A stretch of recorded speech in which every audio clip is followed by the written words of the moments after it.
Hi ಸ್ನೇಹಿತರೆ, ಎಲ್ಲರಿಗೂ ನಮಸ್ಕಾರ. ನಾನು ನಿಮ್ಮ ಸಂದೀಪ್. ಇವತ್ತಿನ ಕರೆಂಟ್ ಅಫೇರ್ಸ್ ಕ್ಲಾಸ್ಗೆ ಸ್ವಾಗತ ಸುಸ್ವಾಗತ. ಇವತ್ತೇನಪ್ಪ ಕರೆಂಟ್ ಅಫೇರ್ಸ್ ಕ್ಲಾಸ್ ಅಂತಂದರೆ, ಮೊದಲನೇದಾಗಿ ಅಕ್ಸಿಯಮ್ 4 ಮಿಷನ್ ಇದ್ರ ಬಗ್ಗೆ ಇವತ್ತು ಮಾತಾಡೋಣ. ಅದರ ಬಗ್ಗೆ ಅಕ್ಸಿಯಮ್ 4 ಮಿಷನ್ ಬಗ್ಗೆ ಇವತ್ತು ಮಾತಾಡೋಣ. ಅಕ್ಸಿಯಮ್ 4 ಮಿಷನ್ ಬಗ್ಗೆ ಇವತ್ತು ಮಾತಾಡೋಣ. ಭಾರತದ ಗಗನಯಾನಕ್ಕೆ ಮುನ್ನುಡಿ ಐತಿಹಾಸಿಕ ISS ಮಿಷನ್. 41 ವರ್ಷಗಳ ಬಳಿಕ ಇಸ್ರೋದ ಮತ್ತೊಂದು ದಾಖಲೆ. 41 ವರ್ಷದ ಬಳಿಕ ಇಸ್ರೋದ ಮತ್ತೊಂದು ದಾಖಲೆ ಅಂತಲೇ ಹೇಳ್ಬೋದು. ಏನಿದು ಅಕ್ಸಿಯಮ್ ಮಿಷನ್ 4 ಅಲ್ಲಿ ಏನಿದೆ, ಯಾಕೆ ಈ ಮಿಷನ್ನ ಮಾಡ್ತಿದ್ದಾರೆ, ಯಾರ್ಯಾರು ಸಹಭಾಗಿತ್ವದಲ್ಲಿ ಮಿಷನ್ನ ಮಾಡ್ತಿದ್ದಾರೆ, ಯಾವ ಖಾಸಗಿ ಕಂಪ್ನಿಗಳು ಈ ಅಕ್ಸಿಯಮ್ ಮಿಷನ್ಗೆ ಸೇರ್ಕೊಂಡಿವೆ, ಏನಾಗ್ತಿದೆ, ಮತ್ತು ಯಾವ ದೇಶದ ಸಂಸ್ಥೆಗಳು ಸೇರ್ಕೊಂಡಿದ್ದಾವೆ ಇದರಲ್ಲಿ, ಮತ್ತು ಇದರಲ್ಲಿ ನಮ್ಮ ಇಸ್ರೋ ಸಂಸ್ಥೆ ಕೂಡ ಸಹಭಾಗಿತ್ವ ಇದೆ ಅಂತ ಹೇಳ್ಬೋದು. ಹಾಗೆಯೇ ನೋಡಿ, ಇಲ್ಲಿ ಈ ಅಕ್ಸಿಯಮ್ ಮಿಷನ್ 4 ಅಂತಾರಾಷ್ಟ್ರೀಯ ಬಾಹ್ಯಾಕಾಶ ನಿಲ್ದಾಣಕ್ಕೆ ಉಡಾವಣೆ ಮಾಡಲಾಗಿದೆ. ಇದನ್ನ ಅಂತಾರಾಷ್ಟ್ರೀಯ ಬಾಹ್ಯಾಕಾಶ ನಿಲ್ದಾಣಕ್ಕೆ ಉಡಾವಣೆ ಮಾಡಲಾಗಿದೆ. ಫಸ್ಟ್ ಆಫ್ ಆಲ್ ನಿಮ್ಗೆ ಅಂತಾರಾಷ್ಟ್ರೀಯ ಬಾಹ್ಯಾಕಾಶ ನಿಲ್ದಾಣ ಅಂತಂದರೆ ಏನಂತ ಗೊತ್ತಿರಬೇಕು. ಈ ಅಂತಾರಾಷ್ಟ್ರೀಯ ಬಾಹ್ಯಾಕಾಶ ನಿಲ್ದಾಣ ಏನಂತಕ್ಕೆ ಅಂದರೆ, ಇದು ಭೂಮಿಯಿಂದ ಸುಮಾರು 400 ಕಿಲೋಮೀಟರ್ ದೂರದಲ್ಲಿರುತ್ತೆ. ಇದು ಭೂಮಿಯಿಂದ ಈ ಅಂತಾರಾಷ್ಟ್ರೀಯ ಬಾಹ್ಯಾಕಾಶ ನಿಲ್ದಾಣ ಇದು 400 ಕಿಲೋಮೀಟರ್ ಭೂಮಿಯಿಂದ ದೂರದಲ್ಲಿರುತ್ತೆ. ಈ ದೂರದಲ್ಲಿರುವ ಈ ಅಂತಾರಾಷ್ಟ್ರೀಯ ಬಾಹ್ಯಾಕಾಶ ನಿಲ್ದಾಣಕ್ಕೆ ಅಲ್ಲಿ ಹೋಗಿ ಈ ವಿಜ್ಞಾನಿಗಳು ಮತ್ತು ಇವರೆಲ್ಲ ಏನು ಮಾಡ್ತಾರೆ ಅಂತಂದರೆ ಸಂಶೋಧನೆ ಮಾಡ್ತಾರೆ. ಈ 400 ಕಿಲೋಮೀಟರ್ ದೂರದಲ್ಲಿ ಹೇಗಿರ್ಬೋದು, ಇಲ್ಲಿ ಗ್ರಾವಿಟಿ ಸ್ವಲ್ಪ ಇರುತ್ತೆ, ಈ ಗ್ರಾವಿಟಿ ಬಗ್ಗೆ ಅಧ್ಯಯನ ಮಾಡ್ತಾರೆ. ಇಲ್ಲಿ ಮಾನವ ಬದುಕಬಹುದಾ ಅಥವಾ ಇಲ್ವಾ, ಇಲ್ಲಿ ವಾತಾವರಣ ಹೇಗಿದೆ ಅಂತ ತಿಳ್ಕೊಂತಾರೆ. ಮತ್ತು ನೆಕ್ಸ್ಟು ನಾವು 2040ರಲ್ಲಿ ಚಂದ್ರಯಾನ ಮಾಡ್ತೀವಲ್ಲ, ಅದಕ್ಕೆ ನಮಗೂ ಸಹ ಇದು ಸಹಕಾರಿಯಾಗಲಿದೆ. ಅಕ್ಸಿಯಮ್ 4 ಮಿಷನ್ ಇದು ಸಹಕಾರಿಯಾಗಲಿದೆ ಅಂತ ಹೇಳ್ಬೋದು. ಯಾಕೆ ಅಂತಂದರೆ, ನಮ್ಮ ಭಾರತೀಯರಾದ ಶುಭಂ ಶುಕ್ಲಾರವರು ಉತ್ತರ ಪ್ರದೇಶದವರು, ಇವರು ಸಹ ಈ ಅಕ್ಸಿಯಮ್ ಮಿಷನ್ 4ನಲ್ಲಿ ತೆರಳಿದ್ದಾರೆ. ಇವರು ಇವಾಗಲೇ ಆಲ್ರೆಡಿ ಅಂತಾರಾಷ್ಟ್ರೀಯ ಬಾಹ್ಯಾಕಾಶ ನಿಲ್ದಾಣದಲ್ಲಿ ಇದ್ದಾರೆ ಅಂತಲೇ ಹೇಳ್ಬೋದು. ನಂತರ ನೋಡಿ, ಇಲ್ಲಿ ಅಕ್ಸಿಯಮ್ 4 ಮಿಷನ್ ಕಳೆದ ಕೆಲವು ದಿನಗಳ ಕಾರಣಾಂತರಗಳಿಂದ ಮತ್ತೆ ಮುಂದೂಡಲ್ಪಟ್ಟು ಅಕ್ಸಿಯಮ್ 4 ಮಿಷನ್ ಕೊನೆಗೂ ಅಂತಾರಾಷ್ಟ್ರೀಯ ಬಾಹ್ಯಾಕಾಶ ನಿಲ್ದಾಣ ISSಗೆ ಉಡಾವಣೆಗೊಂಡಿದೆ. ಅಂದರೆ ನೋಡಿ, ಕಳೆದ ಕೆಲವು ದಿನಗಳಿಂದ ಕಾರಣಾಂತರಗಳಿಂದ ಮತ್ತೆ ಏನು ಗೊತ್ತಾ, ಕಾರಣಾಂತರಗಳಿಂದ ಅಂದರೆ ಇವಾಗ ಇಲ್ಲಿ ನೋಡಿ, ಇಲ್ಲಿ ತೋರಿಸ್ತೀನಿ ಒಂದು, ಇದಿದೆಯಲ್ಲ, ಇದ್ರೊಳಗಡೆ ವಿಜ್ಞಾನಿಗಳು ಕುತ್ಕೊಳೋದು ಅಂತಂದ್ರೆ ಇದ್ರೊಳಗಡೆ ಮನುಷ್ಯರು ಕುತ್ಕೊಳೋದು. ಇದ್ರೊಳಗಡೆ ಮನುಷ್ಯರು ಕುತ್ಕೊಳೋದ್ರಿಂದ ಇದ್ರೊಳಗಡೆ ಏನಾಗಿತ್ತು ಅಂದರೆ ಸ್ವಲ್ಪ ಇದು ಡ್ಯಾಮೇಜ್ ಆಗಿತ್ತು. ಇಷ್ಟಾರ ಇದು ಡ್ಯಾಮೇಜ್ ಆಗಿತ್ತು. ಬಟ್ ಇವಾಗ ಇರುವ ಪ್ರೆಸೆಂಟ್ ಇಸ್ರೋದ ಅಧ್ಯಕ್ಷರು ಇದನ್ನ ಇವರು ಅಮೆರಿಕದವರು ಇದನ್ನ ಮಾತ್ರ, ಈ ಭಾಗ ಮಾತ್ರ ತೆಗೆದಾಕ್ಬಿಟ್ಟು ಇಷ್ಟು ಮಾತ್ರ ಚೇಂಜ್ ಮಾಡೋಣ ಅಂತ ಈ ನಾಸಾದವರು ಪ್ಲಾನ್ ಮಾಡಿದ್ರು. ಬಟ್ ನಮ್ಮ ಇಸ್ರೋದ ಅಧ್ಯಕ್ಷರು ಏನು ಮಾಡಿದ್ರು ಅಂದರೆ, ಈಗ ಪ್ರೆಸೆಂಟ್ ಇರೋರು ಇವ್ರು ಏನು ಮಾಡಿದ್ರು ಅಂದರೆ, ಇಷ್ಟು ಬೇಡ, ಪೂರ್ತಿ ಬಾಡಿನೇ ಚೇಂಜ್ ಮಾಡೋಣ ಅಂತ ಹೇಳಿದ್ರು. ಆ ಬಾಡಿನೇ ಚೇಂಜ್ ಮಾಡೋಣ ಅಂತ ಹೇಳಿದ್ರು. ಇದು ನೀವೇನಾದ್ರು ಇಷ್ಟು ಮಾಡಿದ್ರೆ ನಮ್ಮ ವಿಜ್ಞಾನಿನ, ನಮ್ಮ ಸೈಂಟಿಸ್ಟ್ನ ನಾವು ಕಳಿಸಲ್ಲ ಮತ್ತು ನಾವು ಕಳ್ಕೊಳಕ್ಕೆ ಇಷ್ಟಪಡಲ್ಲ ಅಂತ ಹೇಳಿದ್ರು. ಅವರ ಒತ್ತಾಯದ ಮೇರೆಗೆ ಇಡೀ ಪೂರ್ತಿ ಬಾಡಿನೇ ಚೇಂಜ್ ಮಾಡಬೇಕಾದ್ರೆ ಗೊತ್ತಾಯಿತು, ಇದರೊಳಗಡೆ ಅನಿಲ ಸೋರಿಕೆದು ಒಂದು ಕೊರತೆ ಇದೆ ಅಂತ ಗೊತ್ತಾಯಿತು. ಅಂದರೆ ಅವ್ರಿಗೆ ಆಕ್ಸಿಜನ್ ಸಪ್ಲೈ ಮಾಡುತ್ತಲ್ಲ, ಅದು ಸ್ವಲ್ಪ ಏನೋ ಕೊರತೆ ಇದೆ ಅಂತ ಗೊತ್ತಾಯಿತು. ನಂತರ ಫುಲ್ಲು ಈ ಬಾಡಿನೇ ಮುಂದ್ಗಡೆ ಇರುವ ಈ ಬಾಡಿನೇ ಚೇಂಜ್ ಮಾಡಿದ್ರು. ಓಕೆನಾ, ಈ ಬಾಡಿನೇ ಚೇಂಜ್ ಮಾಡಿದ್ರು. ನಂತರ ಈ ಅಕ್ಸಿಯಮ್ 4 ಮಿಷನ್ ನೋಡಿ, ಇಲ್ಲಿ ಈ ಅಕ್ಸಿಯಮ್ 4 ಮಿಷನ್ ಅಂತಾರಾಷ್ಟ್ರೀಯ ಬಾಹ್ಯಾಕಾಶ ನಿಲ್ದಾಣಕ್ಕೆ ಉಡಾವಣೆ ಇದು ಕಳೆದ ಕೆಲವು ದಿನಗಳಿಂದ ಮತ್ತೆ ಮುಂದೂಡಲ್ಪಟ್ಟಿತ್ತು. ಇದೇ ಕಾರಣದಿಂದನೇ ಈ ಅಕ್ಸಿಯಮ್ 4 ಮಿಷನ್ ಮತ್ತೆ ಮುಂದೂಡಲ್ಪಟ್ಟಿದ್ದು. ಈ ಅಕ್ಸಿಯಮ್ 4 ಮಿಷನ್ ಕೊನೆಗೂ ಅಂತಾರಾಷ್ಟ್ರೀಯ ಬಾಹ್ಯಾಕಾಶ ನಿಲ್ದಾಣಕ್ಕೆ ಇವಾಗಲೇ ಹೋಗಿ ತಲುಪಿದೆ. ಇವಾಗೆಲ್ಲ 4 ಜನ ವಿಜ್ಞಾನಿಗಳು ಅಲ್ಲಿದ್ದಾರೆ. ಇದು ಫ್ಲೋರಿಡಾದ ನಾಸಾದ ಕೆನಡಿ ಸ್ಪೇಸ್ ಸೆಂಟರ್ನಲ್ಲಿ ಲಾಂಚ್ ಕಾಂಪ್ಲೆಕ್ಸ್ 39A ನಿಂದ ಭಾರತೀಯ ಕಾಲಮಾನ ಫಾಲ್ಕನ್ 9 ರಾಕೆಟ್ ಮೂಲಕ SpaceX ಕ್ರೂ ಡ್ರ್ಯಾಗನ್ ಸ್ಪೇಸ್ ಕ್ರಾಫ್ಟ್ ಉಡಾವಣೆ ಮಾಡಲಾಗಿದೆ. ಅಂತಂದರೆ ಇದರಲ್ಲಿ ನಿಮಗೆ ಗೊತ್ತು SpaceX ಯಾರ್ದು ಅಂತ. SpaceX one of the most ಶ್ರೀಮಂತ ಅವ್ರದ್ದು, ಅಂದರೆ ಇವರು ವರ್ಲ್ಡ್ನ ನಂಬರ್ 1 ಶ್ರೀಮಂತರಾದ ಎಲಾನ್ ಮಸ್ಕ್ ಅವ್ರದ್ದು ಕಂಪ್ನಿ ಇದು ಸ್ಪೇಸ್ ಎಕ್ಸು. ಇವಾಗ ನೀವು ನೋಡ್ದಂಗೆ ಯಾವುದೋ ಟ್ವಿಟರ್ನ ಅವರೇ ಸಹ ಖರೀದಿ ಮಾಡಿದ್ದು, ಅದಕ್ಕೇ ಎಕ್ಸ್ ಅಂತ ಬರ್ತಿದೆ, ಇವಾಗ ಟ್ವಿಟರ್ ಅಂತ ಬರ್ತಿಲ್ಲ. ಓಕೆನಾ, ಇದು ಸ್ವಲ್ಪ ನೋಡ್ಕೊಬೇಕಾಗುತ್ತೆ ನೀವು. ಫ್ಲೋರಿಡಾದ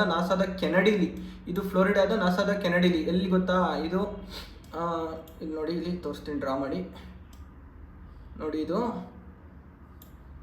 ಇದು ಅಮೇರಿಕ ಖಂಡ ಅಂತ, ಇದು ಅಮೇರಿಕ, ಇದು ಉತ್ತರ ಅಮೇರಿಕ ಅಂತಂದರೆ ಇಲ್ಲಿ ನೋಡಿ, ಇಲ್ಲಿ ಬರುತ್ತೆ ಇದು ಫ್ಲೋರಿಡಾ, ಕೆನಡಾ ಮತ್ತು ಇಲ್ಲಿ ಬರುತ್ತೆ. ಇವರು ಇಲ್ಲಿ ಮೇಲ್ಗಡೆ ನ್ಯೂಯಾರ್ಕು ಮತ್ತು ಬೇರೆ ಬೇರೆ ಸಿಟಿಗಳೆಲ್ಲ ಬರ್ತವೆ. ಇಲ್ಲಿ ನೋಡಿ, ಇಲ್ಲಿ ಉಡಾವಣೆ ಮಾಡಿರೋದು ಇವರು. ಇಲ್ಲಿ ಕೆನಡಿ ಇರೋದು, ಫ್ಲೋರಿಡಾದ ಕೆನಡಿ, ಇದು ಅಮೇರಿಕ, ಇದು ನಾರ್ತ್ ಅಮೇರಿಕಾ. ಇದೇನು ಹೇಳಿ, ಇದು ನಾರ್ತ್ ಅಮೇರಿಕಾ. ಓಕೆನಾ, ಇಲ್ಲಿ ಇವರು ಉಡಾವಣೆ ಮಾಡಿರೋದು.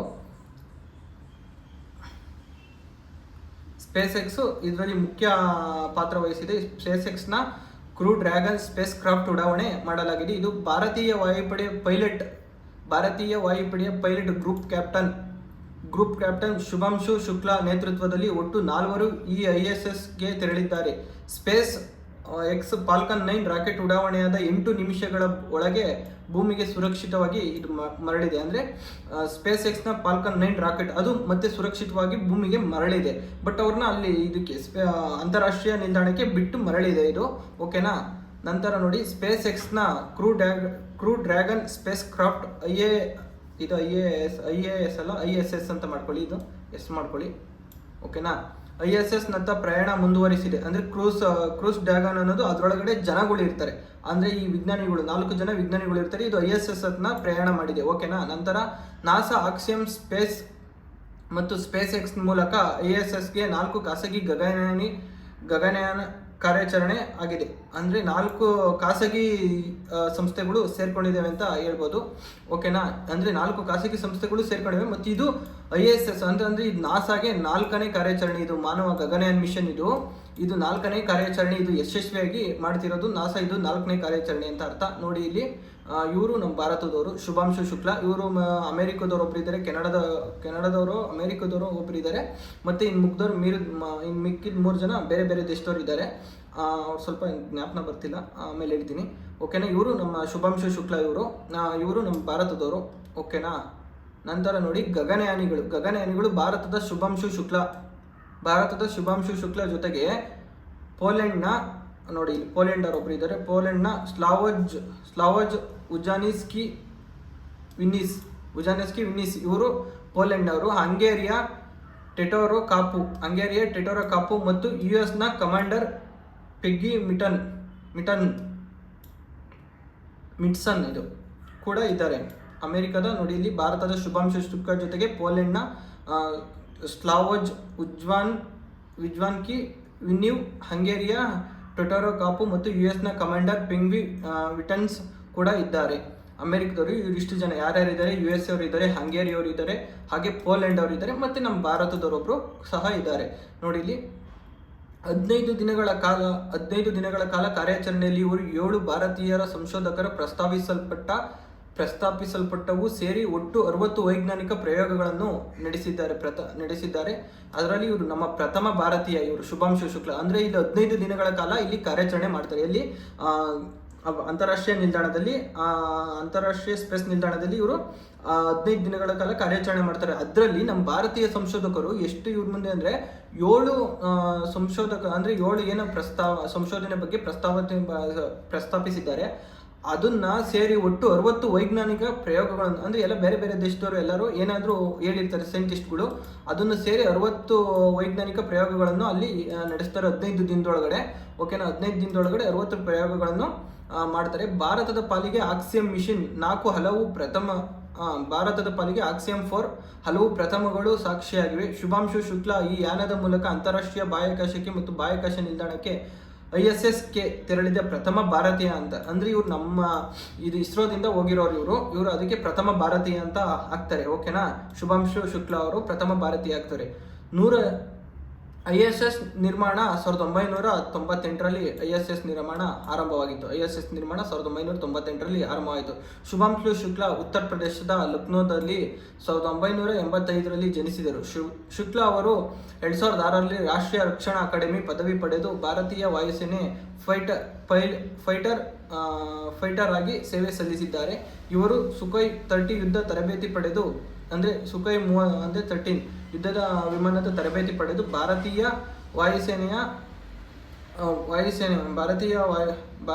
ಪಡೆದರು.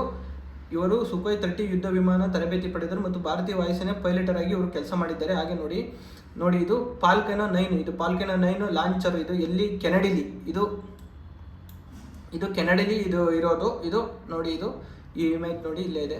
ಓಕೆನಾ, ಇನ್ನೊಂದ್ಸಲ ನೋಡಿ.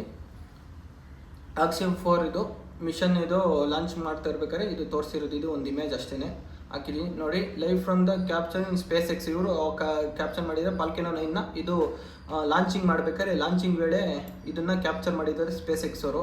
ಓಕೆನಾ, ನೋಡಿ ವಿಮಾನ ಪೈಲಟ್ ಆಗಿ ವಿಶೇಷ ಕೌಶಲ್ಯ ಹೊಂದಿದ್ದು ಇಸ್ರೋದ ಮಾನವ ಬಾಹ್ಯಾಕಾಶ ಯಾತ್ರೆ ಕೇಂದ್ರಕ್ಕೆ ತರಬೇತಿ ಪಡೆದಿದ್ದಾರೆ. ಇವರು ಇಸ್ರೋದ ಮಾನವ ಬಾಹ್ಯಾಕಾಶ ಯಾತ್ರೆ ಅಂದರೆ ಚಂದ್ರಯಾನ 4 ಮಾಡ್ತಾರಲ್ಲ, ಮಾನವನ ಸಹಿತ ಚಂದ್ರಯಾನ ಮಾಡ್ತಾರಲ್ಲ, ಅದಕ್ಕೆ ಇವರು ತರಬೇತಿಯನ್ನು ಪಡೆದಿದ್ದಾರೆ. ಫಾಲ್ಕನ್ 9 ರಾಕೆಟ್ ಕುರಿತು ಮಾಹಿತಿ. ಈ ಫಾಲ್ಕನ್ 9 ರಾಕೆಟ್ ಕುರಿತು ಮಾಹಿತಿ ಏನು ಗೊತ್ತಾ? ಈ ಫಾಲ್ಕನ್ 9 ರಾಕೆಟ್ ಮರುಬಳಕೆ ಮಾಡಬಹುದಾದ 2 ಹಂತದ ರಾಕೆಟ್. ನೋಡಿ, ಇದು ವೆರಿ ವೆರಿ ಇಂಪಾರ್ಟೆಂಟು. ಮರುಬಳಕೆ ಮಾಡಬಹುದಾದ 2 ಹಂತದ ರಾಕೆಟ್ ಅಂತ ಇದು. ಇದನ್ನು ಸ್ಪೇಸ್ ಎಕ್ಸ್ ಕಂಪನಿ ಉತ್ಪಾದಿಸಿದೆ. ಸ್ಪೇಸ್ ಎಕ್ಸ್ ನಿಮ್ಗೆಲ್ಲರಿಗೂ ಗೊತ್ತಿರೋದಾಗೆ ಎಲನ್ ಮಸ್ಕ್ ಅವ್ರದ್ದು ಈ ಸ್ಪೇಸ್ ಎಕ್ಸ್ ಉತ್ಪಾದಿಸಿದೆ. ಇದು ಜಗತ್ತಿನ ಮೊದಲ ಆರ್ಬಿಟಲ್ ಕ್ಲಾಸ್ ಮರುಬಳಕೆ ರಾಕೆಟ್. ಅಂದರೆ ಸ್ಪೇಸ್ ಎಕ್ಸ್ ಇದರ ಅತ್ಯಂತ ದುಬಾರಿಯಾದ ಹಲವು ಭಾಗಗಳನ್ನು ಮರುಬಳಕೆ ಮಾಡುವ ಮೂಲಕ ಬಾಹ್ಯಾಕಾಶನ ಖರ್ಚನ್ನು ತಗ್ಗಿಸುತ್ತಿದೆ. ಅಂತಂದರೆ ಇದು ಸಿಕ್ಕಾಪಟ್ಟೆ ಕಾಸ್ಟ್ಲಿ ಇರ್ತದೆ ಕೆಲವೊಂದು ಐಟಮ್ಗಳೆಲ್ಲ, ಅದನ್ನು ಮತ್ತೆ ಮರುಬಳಕೆ ಮಾಡುವಂಗೆ ಮಾಡಿ ಸ್ಪೇಸ್ ಎಕ್ಸು ಬಾಹ್ಯಾಕಾಶ ಯಾನದ ಖರ್ಚನ್ನು ತಗ್ಗಿಸುತ್ತಿದೆ. ಇದು ಅಂತಂದರೆ ಉಳಿಸ್ತಾ ಇದೆ, ಸ್ವಲ್ಪ ಕಡಿಮೆ ಮಾಡ್ತಿದೆ. ಸ್ಪೇಸ್ ಎಕ್ಸ್ ಅಭಿವೃದ್ಧಿಪಡಿಸಿದ 9 ಒರ್ಲಿನ್ ಇಂಜಿನಿಯರ್ಗಳು ಇದು ಹೊಂದಿದೆ. ರಾಕೆಟ್ನಂತೆ ಇಂಜಿನಿಯರ್ ಕೂಡ ಮರುಬಳಕೆ ಆಗುವಂತೆ ವಿನ್ಯಾಸ ಮಾಡಲಾಗಿದೆ. ರಾಕೆಟ್ನೂ ಸಹ ಇಂಜಿನಿಯರ್ಗಳಂತೆ ಮರುಬಳಕೆ ಮಾಡುವಂಗೆ ಮಾಡಲಾಗಿದೆ. ಈ ರಾಕೆಟ್ 2 ಭಾಗಗಳನ್ನು ಹೊಂದಿದ್ದು ಮೊದಲ ಭಾಗ ಮರುಬಳಕೆ ಯೋಗ್ಯವಾಗಿರುತ್ತದೆ. ಮೊದಲ ಭಾಗ ಮಾತ್ರ ಮರುಬಳಕೆಗೆ ಯೋಗ್ಯವಾಗಿರುತ್ತೆ. ಗಗನಯಾತ್ರಿಗಳಿರುವ ಪೇಲೋಡ್ ಭಾಗವನ್ನು ನಿಗದಿತ ಎತ್ತರದಲ್ಲಿ ಹಾಗೂ ವೇಗದಲ್ಲಿ ಪ್ರತ್ಯೇಕಿಸಿದ ಬಳಿಕ ಈ ಮೊದಲನೆಯ ಭಾಗ ಭೂಮಿಗೆ ಹಿಂದಿರುಗುತ್ತದೆ. ಅಂದರೆ ಭೂಮಿಗೆ ಹಿಂದಿರುಗುತ್ತದೆ, ಸಮುದ್ರಕ್ಕೆ ಬಂದು ಬೀಳುತ್ತೆ. ಓಕೆನಾ, ನೋಡಿ ಆಕ್ಸಿಯಮ್ 4 ಮಿಷನ್ನ ಪ್ರಯೋಜನಗಳೇನು? ಆಕ್ಸಿಯಮ್ 4 ಮಿಷನ್ನ ಪ್ರಯೋಜನಗಳನ್ನು ಇಲ್ಲಿ ಹೇಳ್ತಿದ್ದಾರೆ ನೋಡಿ. ಆಕ್ಸಿಯಮ್ 4 ಮಿಷನ್ ಪ್ರಮುಖವಾಗಿ 2026ರಲ್ಲಿ ಸ್ವತಂತ್ರವಾಗಿ ಭಾರತೀಯ ಬಾಹ್ಯಾಕಾಶ ಯಾತ್ರಿಗಳನ್ನು ಗಗನಯಾನಕ್ಕೆ ಕಳಿಸುವ ಯೋಜನೆಗೆ ಪ್ರಯೋಜನಕಾರಿ ಆಗಲಿದೆ. ಏನು ಹೇಳಿ, 2026ಕ್ಕೆ ನಾವು ಗಗನಯಾನಕ್ಕೆ ಕಳಿಸ್ತಿದ್ದೀವಿ ನಮ್ಮ ಭಾರತೀಯರನ್ನ. ಅವಾಗ ಇದು ತುಂಬ ಪ್ರಯೋಜನಕಾರಿ. ಯಾಕೆಂದರೆ ಶುಭಾಂಶು ಶುಕ್ಲಾ ಅಲ್ಲಿಂದ ತುಂಬ ಎಕ್ಸ್ಪೀರಿಯನ್ಸ್ನ ತಗೊಂಡ್ಬಂದಿರ್ತಾರೆ. ಆದ್ದರಿಂದ ಇದು ತುಂಬ ಸಿಕ್ಕಾಪಟ್ಟೆ ಹೆಲ್ಪ್ ಆಗುತ್ತೆ ಅಂತ ಹೇಳ್ಬೋದು. ಹಾಗೆ 2047ರಲ್ಲಿ ಚಂದ್ರಯಾನಕ್ಕೆ ಇನ್ನೂ ಉಪಯುಕ್ತವಾಗಲಿದೆ. ಅಂತಂದರೆ ಅಲ್ಲಿ ಏನೇನಿದೆ, ಹೆಂಗೆ ಏನು ಅಂತೆಲ್ಲ ಇದು ಚಂದ್ರಯಾನಕ್ಕೆ ಉಪಯುಕ್ತವಾಗಲಿ. ಈ ಯಾನದ ಅಂತಾರಾಷ್ಟ್ರೀಯ ಸಹಕಾರವು ಭಾರತವನ್ನು ಜಾಗತಿಕ ಮತ್ತು ವಾಣಿಜ್ಯ ಬಾಹ್ಯಾಕಾಶ ವಲಯಕ್ಕೆ ಸಂಯೋಜಿಸುತ್ತದೆ. ಇದರಿಂದ ಭವಿಷ್ಯದ ಜಂಟಿ ಮಿಷನ್ ತಂತ್ರಜ್ಞಾನ ವರ್ಗಾವಣೆ ಮತ್ತು ವಾಣಿಜ್ಯ ಅವಕಾಶಗಳಿಗೆ ಬಾಗಿಲು ತೆರೆಯುತ್ತದೆ. ಅಂತಂದರೆ ನಮ್ಮ ಈ ವಿಜ್ಞಾನದಲ್ಲಿ ಸಿಕ್ಕಾಪಟ್ಟೆ ಬೆಳೆದಿದೆ ನಮ್ಮ ಭಾರತ. ಅದಂತೂ ಯಾವುದೇ ದೇಶಕ್ಕೆ ಹೋಲಿಸ್ಕೊಂಡ್ರೆ ಏನು ಕಡಿಮೆ ಏನಿಲ್ಲ. ವಾಣಿಜ್ಯ ಅವಕಾಶಗಳಿಗೆ ಮತ್ತು ಜಂಟಿ ಮಿಷನ್ ಯಾವುದೇ ಬೇರೆ ದೇಶಗಳೆಲ್ಲ ಈ ಥರದ್ದೆಲ್ಲ ಮಿಷನ್ ಮಾಡಿರೋದನ್ನ ನೋಡಿ ಬೇರೆ ದೇಶಗಳ ಜೊತೆ ಜಂಟಿ ಮಿಷನ್ನ ಮಾಡೋಕ್ಕೆ ಸಹಕಾರಿಯಾಗುತ್ತೆ. ಈ ಮಿಷನ್ ಭಾರತ ಬೆಳೆಯುತ್ತಿರುವ ಬಾಹ್ಯಾಕಾಶ ಸಾಮರ್ಥ್ಯ ಎತ್ತಿ ತೋರಿಸುತ್ತದೆ. ಅಂತಂದರೆ ನಾವು ಯಾವ ಮಟ್ಟಿಗೆ ಬೆಳೀತಿದ್ದೀವಿ ಅಂತ ಎತ್ತಿ ನಮ್ಮನ್ನು ಎಲ್ಲ ದೇಶಗಳ ಮುಂದೆನೂ ತೋರಿಸುತ್ತೆ. ಬಾಹ್ಯಾಕಾಶ ಉದ್ಯಮದಲ್ಲಿ ಹೂಡಿಕೆಯನ್ನು ಆಕರ್ಷಿಸುತ್ತದೆ. ಅಲ್ಲದೆ ಅಂದರೆ ಶಿಕ್ಷಣ ಕಾರ್ಯಕ್ರಮಗಳನ್ನು ಒಳಗೊಂಡ ಈ ಮಿಷನ್ ವಿದ್ಯಾರ್ಥಿಗಳಲ್ಲಿ ಬಾಹ್ಯಾಕಾಶ ವಿಜ್ಞಾನ ಈ ಥರ ಮಾಡಿದ್ರೆ ಏನಿರ್ಬೋದು ಅಂತ ವಿದ್ಯಾರ್ಥಿಗಳಲ್ಲಿ ಕುತೂಹಲ ಮೂಡುತ್ತೆ. ಹಾಗೆ ವಿದ್ಯಾರ್ಥಿಗಳು ನಂತರ ಅವರು ಪೈಲಟ್ ಆಗುವ ಮತ್ತು ಸೈಂಟಿಸ್ಟ್ ಆಗುವ ಕನಸುಗಳನ್ನು ಕಾಣ್ಬೋದು ಅಂತ ನಾನು ಹೇಳ್ತಿದ್ದೀನಿ. ಈ ಬಾಹ್ಯಾಕಾಶ ವಿಜ್ಞಾನ ಅರಿವನ್ನು ಮೂಡಿಸುತ್ತದೆ. ಅಂದರೆ ಈ ಬಾಹ್ಯಾಕಾಶ ಅಂದರೆ ಏನು, ಈ ಬಾಹ್ಯಾಕಾಶ ಎಲ್ಲಿದೆ, ಹೇಗೆ, ಏನು, ಈ ಬಾಹ್ಯಾಕಾಶದ ಬಗ್ಗೆ ಅಲ್ಲಿ ಏನಿರುತ್ತೆ, ಅಲ್ಲಿ ಯಾಕೆ ಹೋಗಿ ಅಧ್ಯಯನ ಮಾಡಬೇಕು ಅಂತ ಇದ್ರ ಬಗ್ಗೆ ಎಲ್ಲ ಒಂದು ಸ್ವಲ್ಪ ಗಮನ ಸೆಳೆಯುತ್ತೆ. ಈ ಮಿಷನ್ ಹಲವು ವೈಜ್ಞಾನಿಕ ಪ್ರಯೋಜನಗಳನ್ನು ಒಳಗೊಂಡಿದ್ದು ಇದು ಔಷಧಿ, ಕೃಷಿ ಮತ್ತು ಉದ್ಯಮ ಕ್ಷೇತ್ರಗಳಲ್ಲಿ ಭಾರತಕ್ಕೆ ನಾವೀನ್ಯತೆಯನ್ನು ತರುವುದು. ಔಷಧಿ, ಕೃಷಿ ಕ್ಷೇತ್ರಗಳಲ್ಲಿ ಉದ್ಯಮಕ್ಕೆ ನಾವೀನ್ಯತೆಯನ್ನು ತರುವುದು. ಓಕೆನಾ, ನೋಡಿ ಇದೇ ಫಾಲ್ಕನ್ ಇದು ರಾಕೆಟ್, ಇದು ಫಾಲ್ಕನ್ 9 ರಾಕೆಟ್. ಇದ್ರೊಳಗಡೆನೆ ನೋಡಿ ಇಲ್ಲಿ ಇದು ಹೋಗಿ ಇದು ಅಂತಾರಾಷ್ಟ್ರೀಯ ನಿಲ್ದಾಣಕ್ಕೆ ಇಲ್ಲಿ ಹೋಗಿ ಕನೆಕ್ಟ್ ಆಗುತ್ತೆ. ಕನೆಕ್ಟ್ ಆದಾಗ ಕರೆಕ್ಟಾಗಿ ಕನೆಕ್ಟ್ ಆಗಬೇಕು. ಇಲ್ಲಿಂದ ಇದ್ರೊಳಗಡೆ ಸೈಂಟಿಸ್ಟ್ಗಳು ಇರ್ತಾರೆ. ಇದ್ರೊಳಗಡೆ ಇರ್ತಾರಲ್ಲ ಸೈಂಟಿಸ್ಟ್ಗಳು, ಇಲ್ಲಿ ಹೋಗಿ ಇವರು ಇದ್ರೊಳಗಡೆ ಹೋಗಿ ಇಲ್ಲಿ ಅಧ್ಯಯನ ಮಾಡ್ತಾರೆ. ನಂತರ ಮತ್ತೆ ಇದು ಭೂಮಿಗೆ ವಾಪಸ್ ಮರಳುತ್ತೆ. ಇವರು 15 ದಿನಗಳ ನಂತರ ಇದು ಭೂಮಿಗೆ ವಾಪಸ್ ಮರಳುತ್ತೆ. ಓಕೆನಾ, ನೋಡಿ ಇಲ್ಲಿದೆಯಲ್ಲ, ಇದು ಹೋಗಿ ಕನೆಕ್ಟ್ ಆಗಬೇಕು ಇಲ್ಲಿಗೆ. ನಂತರ ಇಲ್ಲಿ ಸೈಂಟಿಸ್ಟ್ಗಳು ಇರ್ತಾರೆ. ನಂತರ ಹೋಗಿ ಇದು 15 ದಿನಗಳು ಆದಮೇಲೆ ಇದು ನಂತರ ಮತ್ತೆ ಈ ಸೈಂಟಿಸ್ಟ್ಗಳು ಇದ್ರೊಳಗಡೆ ಬಂದು ಮತ್ತೆ ಭೂಮಿಗೆ ಇದು ಮರಳುತ್ತೆ. ಓಕೆನಾ, ನೋಡಿ ಇದು ಯಾವ ಥರ ಇದಕ್ಕೆ ಅಂತಾರಾಷ್ಟ್ರೀಯ ನಿಲ್ದಾಣಕ್ಕೆ ಕನೆಕ್ಟ್ ಆಗುತ್ತೆ ಈ ರಾಕೆಟ್ ಅಂತ ತೋರಿಸ್ತಿದ್ದಾರೆ ನೋಡಿ. ಇದು ಸ್ಪೇಸ್ ಸ್ಟೇಷನ್, ಇದು ವೇವ್. ಇದು ಈ ಸ್ಪೇಸ್ ಸ್ಟೇಷನ್ ಹೆಂಗಿರುತ್ತೆ ಅಂತಂದರೆ ಇದು ಸುಮಾರು ನಮ್ಮದು ಫುಟ್ಬಾಲ್ ಕೋರ್ಟ್ ಇರುತ್ತಲ್ಲ ಅಷ್ಟು ದೊಡ್ಡದಿರುತ್ತೆ. ಇದು ಸಿಕ್ಕಾಪಟ್ಟೆ ದೊಡ್ಡದಿದೆ. ಇದರ ಆಯಸ್ಸಿನೇನು 2030ಕ್ಕೆ ಅಂತಂದರೆ 2030ಕ್ಕೆ ಇದು ಇದಾಗುತ್ತೆ, ಎಕ್ಸ್ಪೈರ್ ಆಗುತ್ತೆ ಅಂತ ಇದೆ ಇದು ಮಾಹಿತಿ. ಮತ್ತು ಇದನ್ನು ಎಲ್ಲ ಹೊಸದಾಗಿ ಉಪಕ್ರಮಗಳನ್ನು ಜೋಡಿಸುವ ಮೂಲಕ ಸರಿಪಡಿಸ್ತಾರೆ ಇದನ್ನು, ಓಕೆನಾ. ನಂತರ ನೋಡಿ ಇಲ್ಲಿ ಇದೇ ನೋಡಿ ಅಂತಾರಾಷ್ಟ್ರೀಯ ಬಾಹ್ಯಾಕಾಶ ನಿಲ್ದಾಣ. ಇವೆಲ್ಲ ಏನು ಅಂತಂದರೆ ಇದೆಲ್ಲ ಏನಂತಂದರೆ ಇದು ಸೋಲಾರ್ ಪ್ಲೇಟ್, ಅಂದರೆ ಸೋಲಾರ್ ಪ್ಲೇಟ್ಗಳು ಬರುತ್ತಲ್ಲ ಅದು. ಯಾಕೆ ಅಂತಂದರೆ ಇದು ಇದರ ಮೂಲಕನೇ ಚಾರ್ಜ್ ಆಗಿ ಇಲ್ಲಿ ಭೂಮಿಯ ಸುತ್ತ ಸುತ್ತುತ್ತಾ ಇರ್ತದೆ. ಇದು ಭೂಮಿಯ ಸುತ್ತ ದಿನಕ್ಕೆ 16 ಸಲ ಸುತ್ತುತ್ತೆ. ದಿನಕ್ಕೆ 16 ಸಲ ಸುತ್ತುತ್ತೆ ಇದು ಭೂಮಿಯನ್ನು, ದಿನಕ್ಕೆ 16 ಸಲ ಸುತ್ತುತ್ತೆ ಇದು.